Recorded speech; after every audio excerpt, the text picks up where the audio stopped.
Integral domain chapter 13 देखो, integral domain.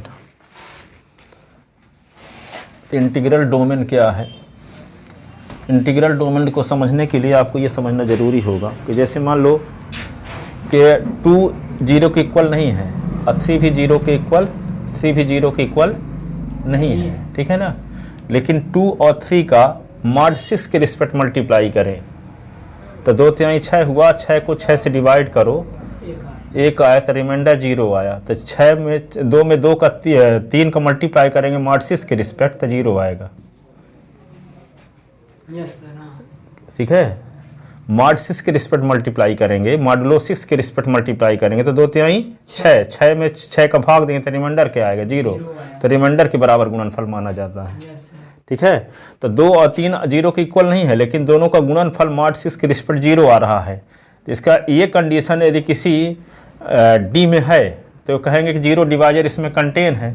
और यदि ये कंडीशन किसी में कंटेन नहीं है, जैसे मान लो A B is equal to 0 तभी हो जब ए इज इक्वल टू 0 हो अथवा बी इज इक्वल टू 0 हो। ए और बी में से कोई 0 के इक्वल हो अवश्य, पर यहाँ ए और बी दोनों 0 के इक्वल नहीं है तब भी मल्टीप्लाई 0 है। ठीक है, तो ये तो सामान्य पोजीशन है ना कि जब 2 नंबर का मल्टीप्लाई 0 तभी होता है जब 2 में से कोई एक 0 हो। ठीक है, लेकिन ये तो स्पेशल कंडीशन है ना कि ए भी 0 नहीं है, बी भी 0 नहीं है, लेकिन मल्टीप्लाई 0 के इक्वल आ रहा है। तो जिस इंटीग्रल डोमेन में क्या होता है, 0 डिवाइजर कंटेन नहीं होता, नहीं 0 इस प्रकार की कंडीशन नहीं रहती। जिसमें इस प्रकार की कंडीशन रहती है तो उसको कहते हैं 0 डिवाइजर कंटेन है। ठीक है, लेकिन जिसमें 0 डिवाइजर कंटेन ना हो, ना हो इसका मतलब A B is equal to 0 तो ए इज इक्वल टू 0 अथवा बी इज इक्वल टू 0 हो। ठीक है, तब कहेंगे कि डी में इंटीग्रल 0 डिवाइजर कंटेन नहीं है, 0 डिवाइजर कंटेन नहीं है। तो यहाँ पे इंटीग्रल डोमेन को डिफाइंड कैसे करेंगे कि कोई रिंग जो हो वे क्या हो, कॉम्यूटेटिव रिंग हो विथ यूनिटी भी हो। कॉम्यूटेटिव रिंग का मतलब मल्टीप्लिकेशन बाइनरी ऑपरेशन के रिस्पेक्ट क्या होता है। जैसे वैसे रिंग के डेफिनेशन तो सामान्य ये है ना कि प्लस के रिस्पेक्ट आबेली हो, डॉट के रिस्पेक्ट सेमी ग्रुप हो, डिस्ट्रीब्यूशन ला होल्ड हो। लेकिन यदि मल्टीप्लिकेशन के रिस्पेक्ट है उसमें कॉम्यूटेटिव ला भी होल्ड हो। ठीक है, फिर क्या हो, आइडेंटिटी एलिमेंट का एग्जिस्टेंस भी हो मल्टीप्लिकेशन बाइनरी ऑपरेशन के रिस्पेक्ट भी। ठीक है, तो वही बोला है कि इंटीग्रल डोमेन की डेफिनेशन चैप्टर लिखते हैं, चैप्टर 13 ना, chapter 13 integral domain, integral domain definition इसकी देखो। डेफिनेशन कॉम्यूटेटिव रिंग, एक कॉम्यूटेटिव रिंग विथ यूनिटी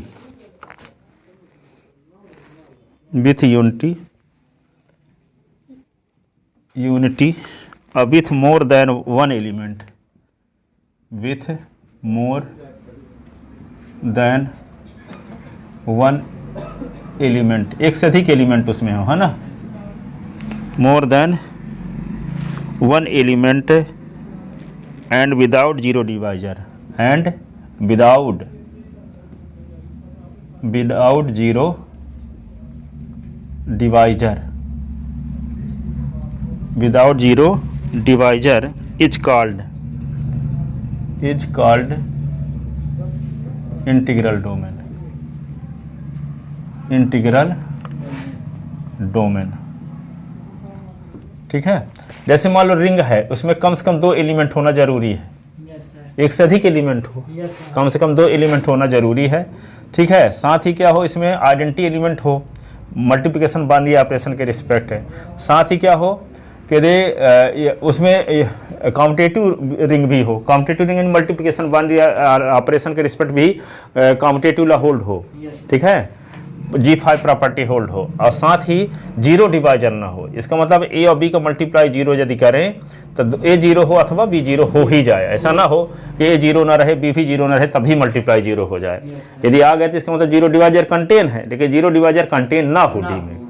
ठीक है ना, 0 डिवाइजर कंटेन ना हो, यानी 2 नंबर का मल्टीप्लाई 0 तभी हो जब 2 में से कोई एक 0 के बराबर हो। तब कहेंगे जीरो डिवाइजर कंटेन नहीं है, विदाउट जीरो डिवाइजर। ठीक है, तो वही बोला एक कॉम्पिटेटिव रिंग ने मल्टीप्लिकेशन बाइनरी ऑपरेशन के रिस्पेक्ट G5 प्रॉपर्टी होल्ड हो, विथ यूनिटी यानी मल्टीप्लिकेशन बाइनरी ऑपरेशन के रिस्पेक्ट आइडेंटिटी एलिमेंट 1 का एग्जिस्टेंस हो, मोर देन 1 एलिमेंट, एक से अधिक एलिमेंट उसमें हो। ठीक है, एंड विदाउट जीरो डिवाइजर यानी दो नंबर का मल्टीप्लाई जीरो तभी हो जब दो में से कोई एक जीरो के इक्वल हो। इतनी कंडीशन फॉलो होगी यदि किसी रिंग में, तो वह रिंग का नाम पड़ जाएगा इंटीग्रल डोमेन, रहेगा वो इंटीग्रल रिंग है। पर रिंग में इतनी प्रॉपर्टी स्टार होल्ड होने लगी, कौन के कॉम्पिटेटिव रिंग हो। ठीक है, यूनिटी एलिमेंट हो, मल्टीप्लिकेशन बाइनरी ऑपरेशन के रिस्पेक्ट आइडेंटिटी एलिमेंट हो, जीरो डिवाइजर कंटेन ना हो उसमें, और दो से अधिक एलिमेंट हो, एक या एक से अधिक एलिमेंट हो, यानी दो या दो से अधिक एलिमेंट होना चाहिए। ठीक है, तब वो क्या कहलाएगा इंटीग्रल डोमेन। ठीक है, इंटीग्रल डोमेन कहलाएगा। लिख लेते ना,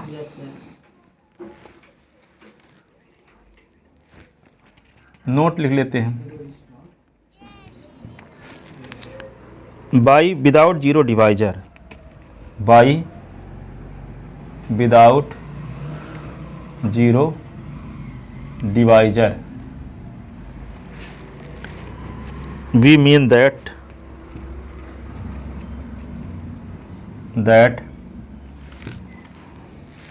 if A comma B belong in integral domain,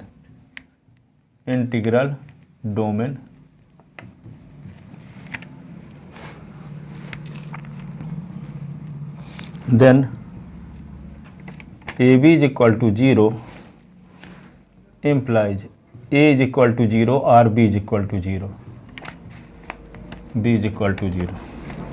दोनों का मल्टीप्लाई जीरो तभी हो जब दो में से कोई एक जीरो के इक्वल हो। Note, if any integral domain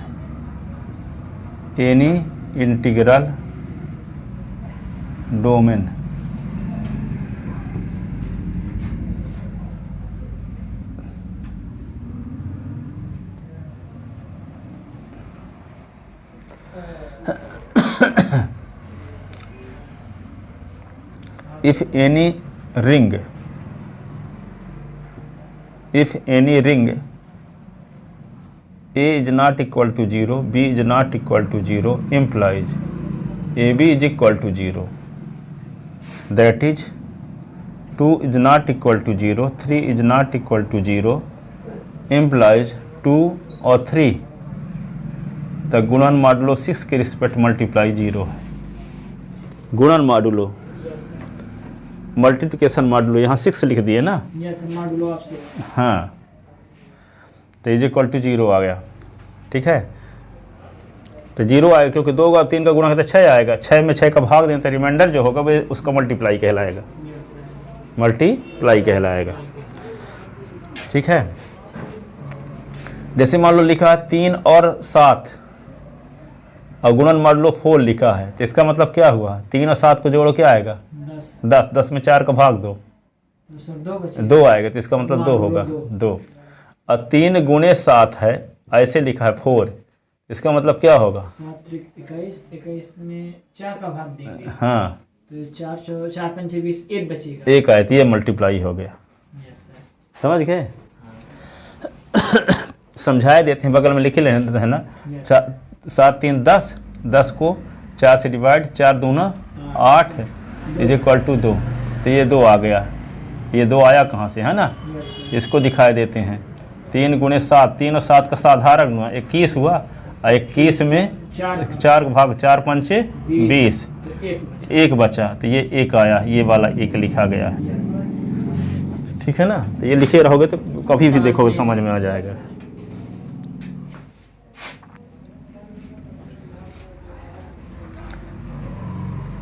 अब यहाँ पे 4 मान लो यहाँ नहीं लिखे हो, तो इसी को ऐसे भी लिख सकते हो कि 3 + 7 बराबर 2 mod 4 ब्रैकेट में लिख दो ऐसे।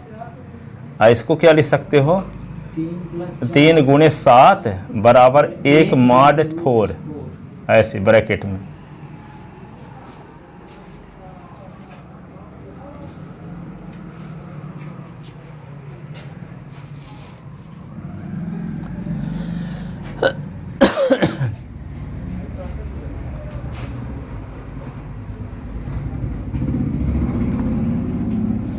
तो ये वाली कंडीशन यदि किसी रिंग में हो रहेगी तो वे इंटीग्रल डोमेन बनने का पात्र हासिल नहीं किया है। Yes sir. इसको कहेंगे कि जीरो डिवाइजर उसमें कंटेन है, विद जीरो डिवाइजर है, Yes, और होना चाहिए without zero divisor. Yes sir. हाँ उसमें जीरो डिवाइजर नहीं होना चाहिए।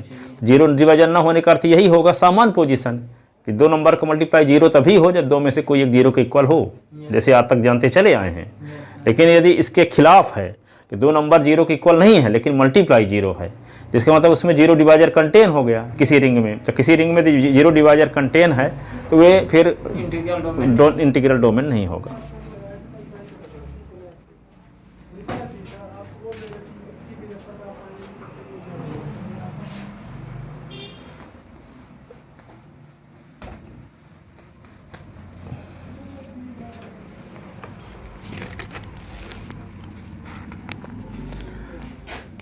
अदर वर्ड में लिखना है तो देखो थोड़ा सा और डिटेल लिखना है तो other word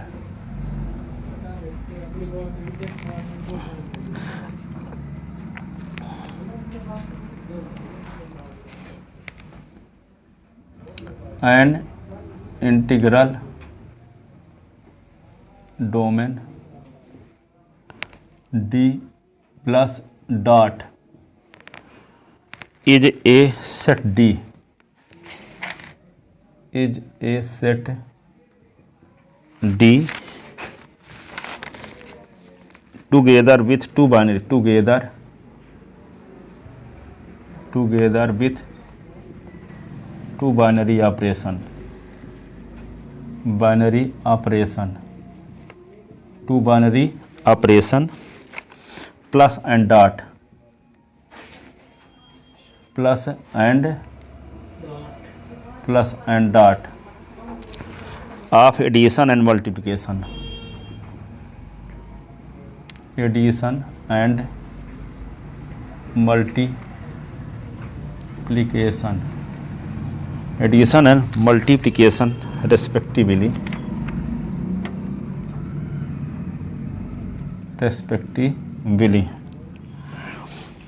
defined on D such that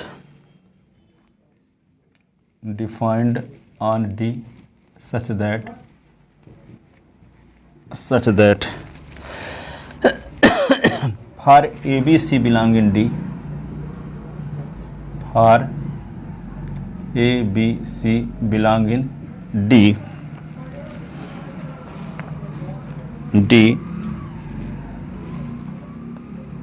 the following axioms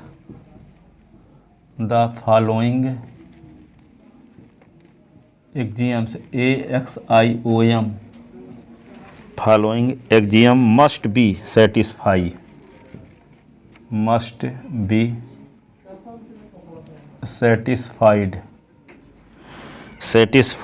on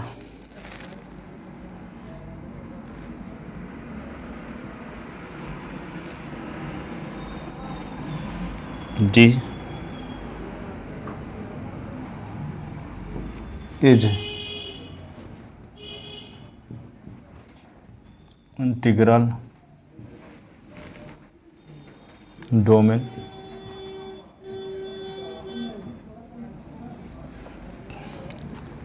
तो लिख लेंगे I1 को क्या लिखेंगे D प्लस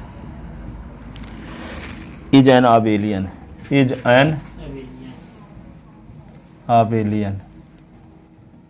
तो इसमें क्या लिखेंगे I11 ऐसे R11 लिखते थे ना I1 तो closure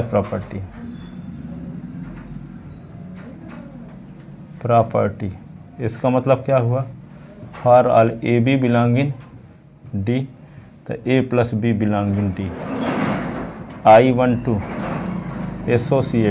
associative law for all AB C belong in D तो A plus B plus C is equal to A plus B plus C। ठीक है I13 existence of identity element तो for all A belong in I there exist 0 belong in I such that A plus 0 is equal to A is equal to 0 plus ए, ऐसे।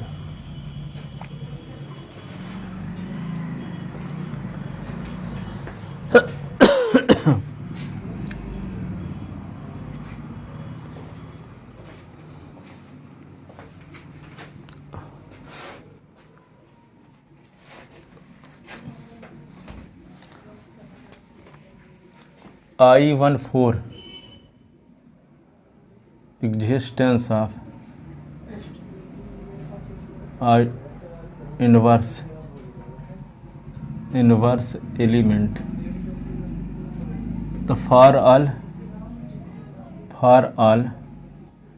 A belong in D, तो minus A belong in D such that A plus minus A is equal to 0 is equal to minus A plus A. I15 existence of नहीं commutative ला, commutative ला, तो for all ए और B belong in D, तो A plus B is equal to B plus ए।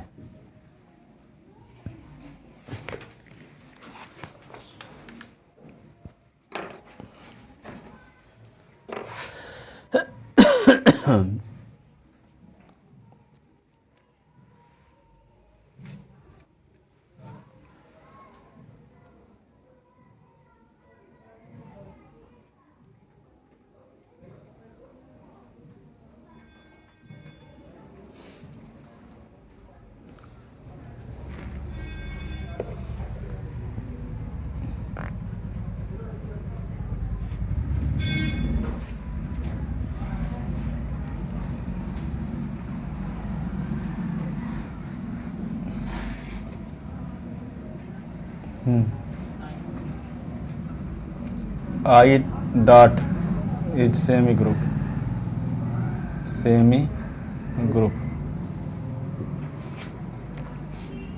ठीक है। तो क्या लिखोगे? I21 closure property with respect to multiplication, closure property with respect to multiplication, तो यहाँ पे क्या लिखेंगे? फॉर ऑल ए और बी बिलोंग इन डी, तो A into B belong in D. I22 associative law, for all A B और C belong in D, तो A plus नहीं A into B into C is equal to A into B into C, ऐसे। I23 without zero divisor, without zero divisor, for all A B belong in D, तो A into B is equal to 0, तो implies A is equal to 0 R B is equal to 0। अब I3 distribution La,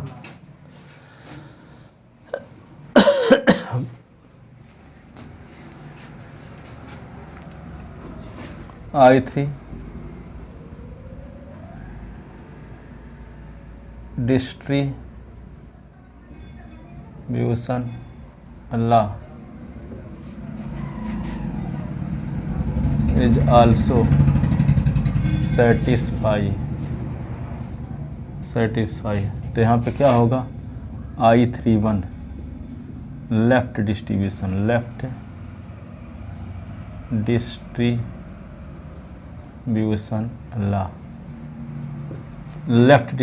La, for all A B और C belong in D, तो क्या होगा? A into B plus C, A into B plus A into C. Right distribution law, I3 2 right distribution law for all A B C belong in D, तो B plus C into ए, तो B into ए plus C into ए।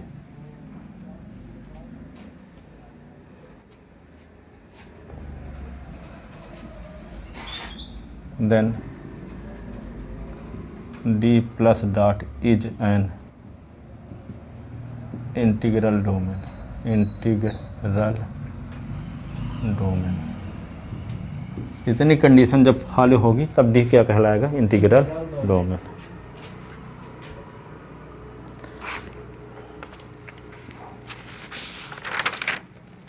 अच्छा वो चीज़ तो दिखाए ही नहीं थे semi group वाले में, क्या चीज़ है?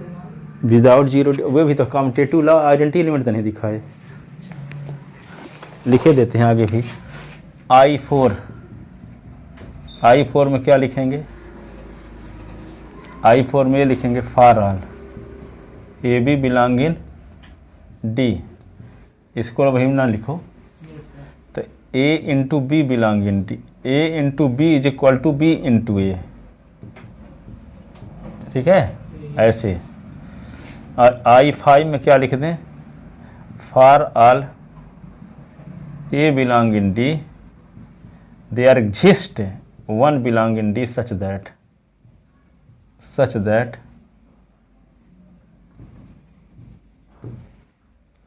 क्या A into one is equal to A is equal to one into A. Commutative ring भी ना होना चाहिए, यस सर, हाँ, ये भी होने चाहिए, विथ यूनिटी भी तो लिखा है, यस सर, तो विथ यूनिटी का मतलब यही ना हुआ यस सर, कि मल्टीप्लिकेशन बाइनरी ऑपरेशन के रिस्पेक्ट आइडेंटिटी एलिमेंट भी होना चाहिए। होना चाहिए। तब देन डी प्लस डॉट इतनी integral domain, plus dot is an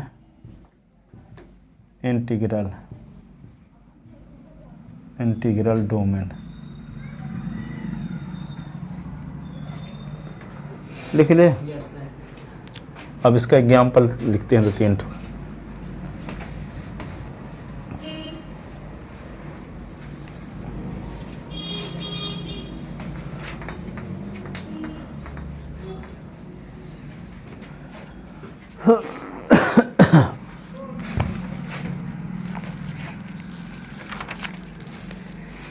देखो इंटीजर नंबर भी क्या होता है, इंटीजर नंबर का जो इंटीग्रल रिंग होगा I प्लस डॉट, ये क्या होगा, इंटीग्रल डोमेन होता है, यस सर, ठीक है, क्योंकि प्लस के रिस्पेक्ट इंटीजर नंबर आवेली होंगी, यस सर, ठीक है, डॉट के रिस्पेक्ट सेमी ग्रुप होंगी। इंटीजर नंबर में 1 भी कंटेन होता है, 1 भी इंटीजर Yes, नंबर sir, है, हाँ, तो आइडेंटिटी एलिमेंट भी तो है, मल्टीप्लिकेशन के रिस्पेक्ट भी। इसमें कॉम्पिटेटिव लॉ भी होल्ड होगा, कोई 2 इंटीजर नंबर को मल्टीप्लिकेशन करोगे तो उसका क्रम बदल के करो, चाहे वो इसे सीधे मल्टीप्लाई करो, जैसे 2 गुणे 3 करो, चाहे 3 गुणे 2 करो, वैल्यू सेम ही आएगी। सेम ही आएगा, यस, मैट्रिक्स में ऐसा नहीं होता कि A into B is not equal to B, A B is not equal to B A होता है। मैट्रिक्स का मल्टीप्लिकेशन ऐसा होता है, लेकिन साधारण मल्टीप्लिकेशन में ऐसा नहीं होता। कोई भी 2 इंटीजर को मल्टीप्लाई करो तो क्रम बदल के करोगे तब भी वही आंसर आएगा, चाहे 2 गुणे 15 करो, चाहे 15 गुणे 2 करो, ठीक है ना। यस सर, तो इंटीजर नंबर का जो सेट है, इंटीजर नंबर का जो रिंग है वो क्या होगा, इंटीग्रल डोमेन, इंटीग्रल होगा, ठीक है। इसी प्रकार रेशनल नंबर का भी रिंग, क्यों, यस सर, 2 रेशनल नंबर, तो 1 भी परिमेय संख्या है, यस सर, ठीक है, तब ये भी क्या होगा, इंटीग्रल डोमेन। रियल नंबर का सेट भी इंटीग्रल डोमेन, कॉम्प्लेक्स नंबर का सेट भी इंटीग्रल डोमेन, ठीक है। सभी कंप्लीट, हाँ, तो यहाँ पे लिखो द सेट ऑफ पहले लिखते हैं the set of integer, example first, the set of integer number I is a commutative ring with respect to I is a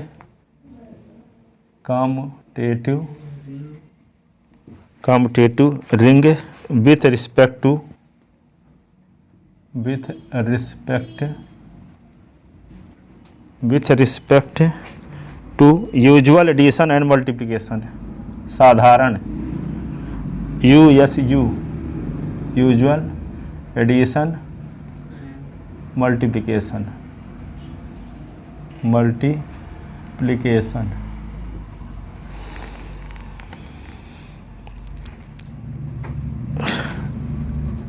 in I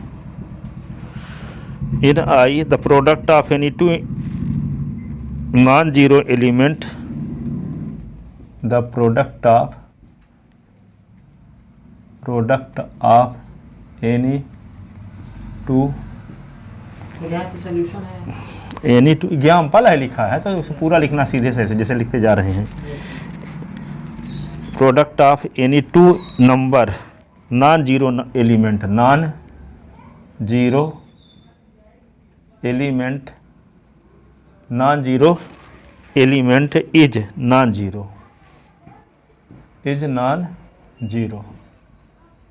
इसका मतलब जीरो डिवाइजर नहीं है। दो नॉन जीरो एलिमेंट लेंगे तो दोनों को मल्टीप्लाई करें तो नॉन जीरो आएगा। यस सर इसका मतलब क्या हुआ, नॉन जीरो डिवाइजर कंटेन नहीं है, नहीं है उसमें। ठीक है।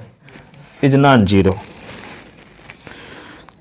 That is if A comma B belong in I तो A into B is equal to zero,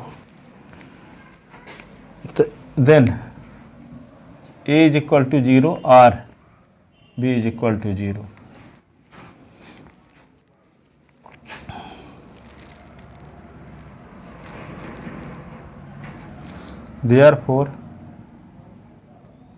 Therefore I is commutative ring. I is commutative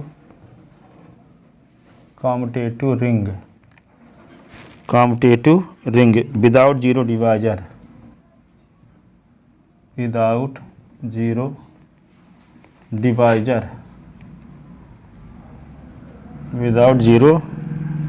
divisor.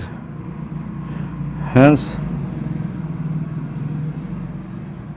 I plus dot is an integral domain.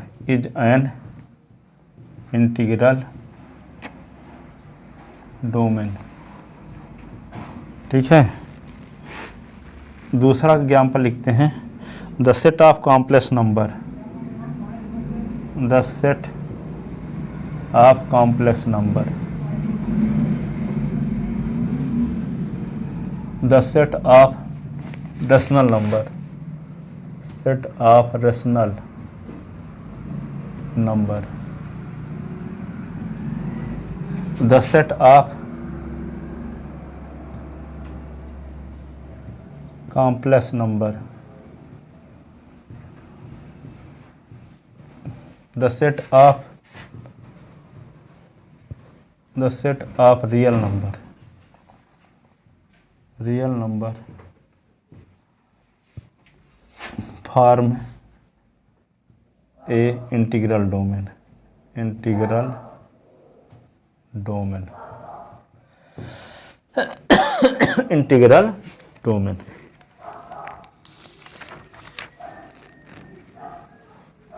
Integral domain.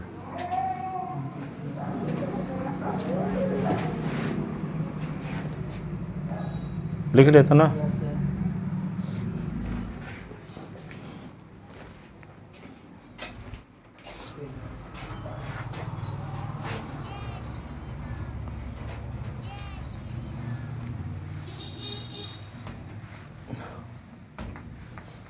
अब एक शब्द आता है सब domain.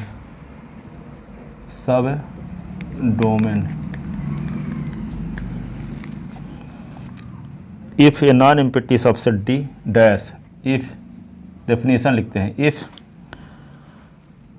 A non empty subset, a non empty subset, non empty subset D dash of integral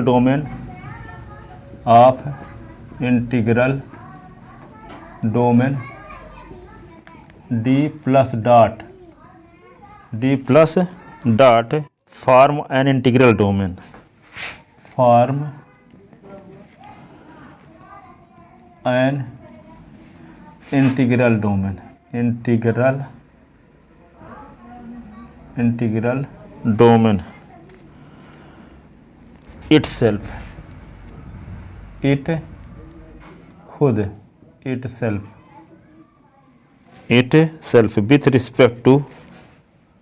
with respect to usual addition and multiplication,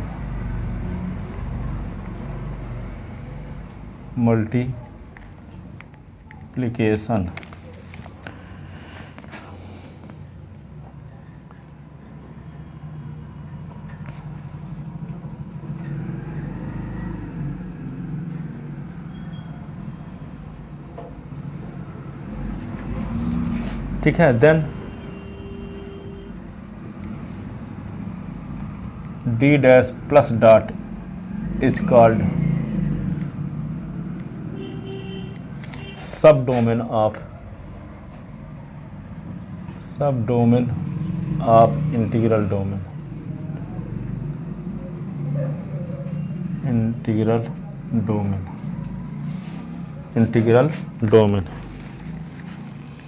ठीक है।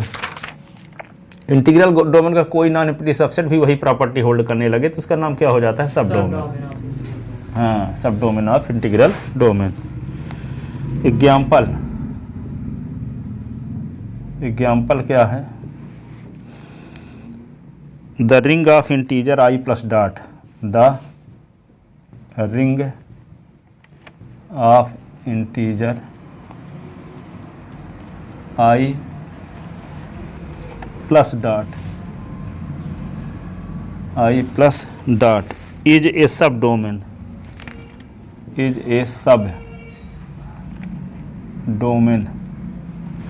सब domain of integral domain, सब domain of integral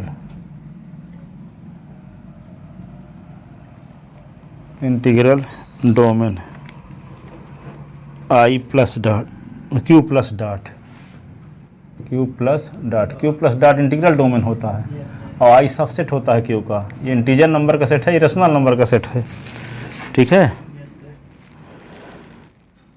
integral domain Q plus dot of rational number,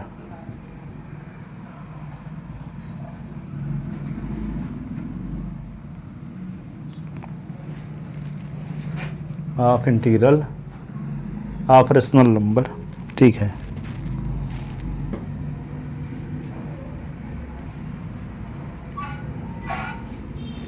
ठीक है,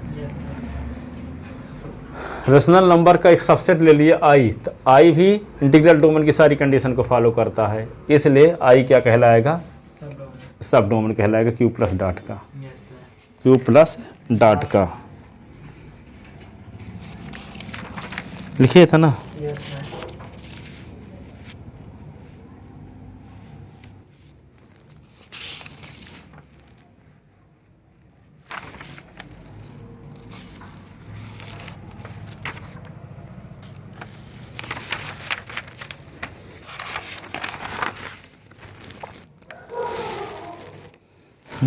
अब आता है एक शब्द ऑर्डर्ड इंटीग्रल डोमेन। इसकी definition, ordered integral domain, ordered integral domain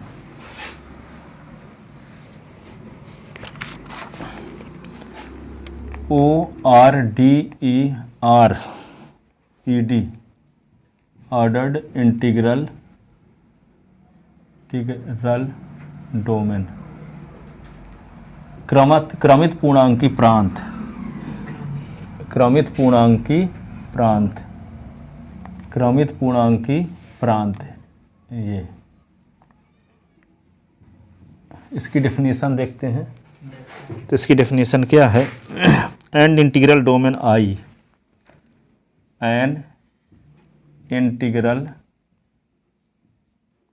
domain I is said to be is said to be an ordered integral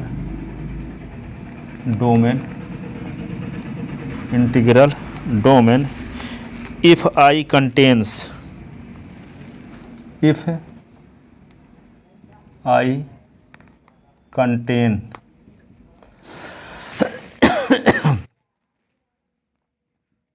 a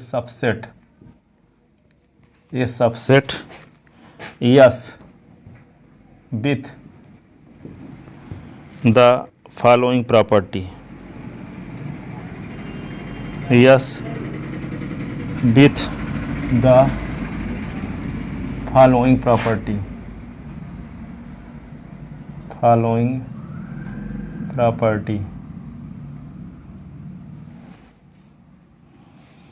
number first, if AB belong in yes, if A or B belong in yes, Yes. then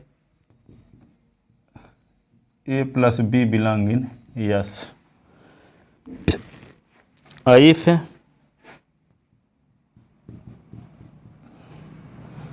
A or comma B belong in yes, तो then A into B belong in yes.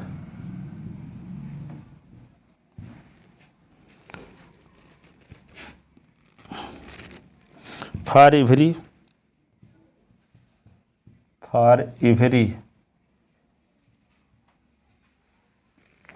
A belong in I, only one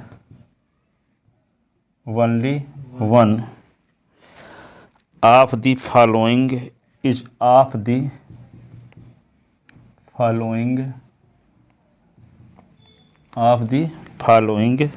is true. A is equal to 0 हो और A is equal to yes हो और minus A belong in yes हो.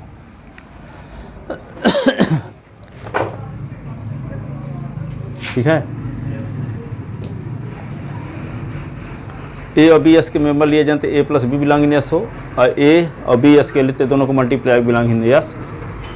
ठीक है. अब yes के आई के पास एक ऐसा सबसेट यस हो तो उसके दो एलिमेंट लिए जाते योगफल भी एस को बिलोंग करता हो, उसके दो एलिमेंट लिए जाते दोनों को मल्टीप्लाई भी एस को बिलोंग करता हो. ठीक है. ऐसा सेट यस होना चाहिए, ऐसा सेट यस होना चाहिए.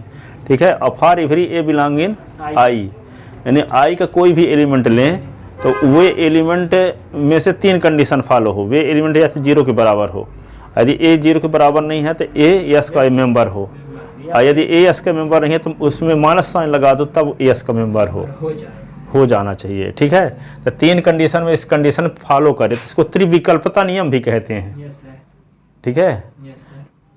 यहाँ पे तीन कंडीशन में एक कंडीशन अवश्य फॉलो हो. यदि आई का एक एलिमेंट ए लें तो वह एलिमेंट या तो 0 के बराबर हो. यदि मान लो ए 0 के बराबर नहीं है तो ये देखो कि ए एस का मेंबर है कि नहीं है. और यदि एक एस का मेंबर भी नहीं है तो ये देखो कि माइनस ए एस का मेंबर है कि नहीं है. तो तीन कंडीशन में से एक कंडीशन फॉलो होती हो तब ऐसी कंडीशन में जो यस का सबसेट यस है वे क्या कहलाएगा? ऑर्डर्ड इंटीग्रल डोमेन कहलाएगा. नहीं, an integral domain I is said to be ordered integral domain. ये आई इंटीग्रल जो इंटीग्रल डोमेन आई है उसका नाम ऑर्डर्ड इंटीग्रल डोमेन कब कहलाएगा? जब उसका एक सबसेट यस ऐसा हो कि उसके दो एलिमेंट लें यस के तो दोनों का प्लस भी यस को बिलोंग करे. ठीक है. आई का एक सबसेट यस ऐसा हो कि यदि ए और बी एस के मेंबर ले तो दोनों का सम भी एस को बिलोंग करता हो, और ए और बी एस के मेंबर ले तो दोनों का मल्टीप्लाई भी एस को बिलोंग करता हो. और यदि ए बिलोंग इन आई लेते हैं तो वे ए एलिमेंट या तो 0 के बराबर हो. ठीक है. या कि एक यस का मेंबर हो अथवा ए में ए का इनवर्स एलिमेंट यस का मेंबर हो. तीन कंडीशन में, इन तीन कंडीशन में से एक अवश्य फॉलो होता हो. तब ऑर्डर इंटीग्रल डोमेन कहलाएगा. हाँ, तब integral domain I order integral domain कहलाएगा. The element of S are called positive element of I. यहाँ द एलिमेंट या आई यस के जो एलिमेंट हैं पॉजिटिव एलिमेंट कहलाते हैं ना. Here element of S, here element of S is called positive element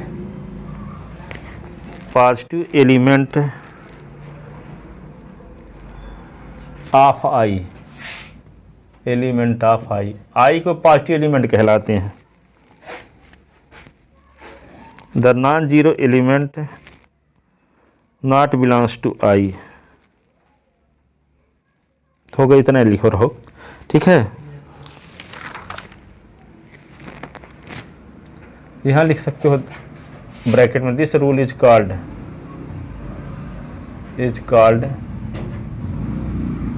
this rule is called, क्या कहलाता है? ट्रिचोटमी। ट्रिजेक्ट्री सर, ट्रिजेक्ट्री भी कहते हैं वैसे। TRI आर्थिक उन्नति ट्रिजेक्ट्री आया है अभी, ये दूसरा है। TRICHO TOM बाई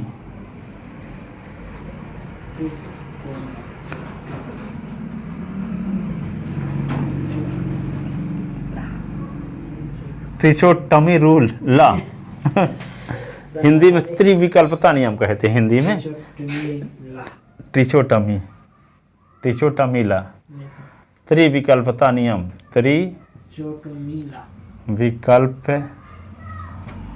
विकल्पता नियम, ठीक है। तो ऑर्डर इंटीग्रल डोमेन पर एक क्वेश्चन बताएंगे, फिर फील्ड बताएंगे चैप्टर 14। मतलब मंडे से 4th ईयर चालू। हाँ, कल भी फील्ड है, फील्ड पर आधारित एक थ्योरम है, 2 थ्योरम है, दोनों बताएंगे।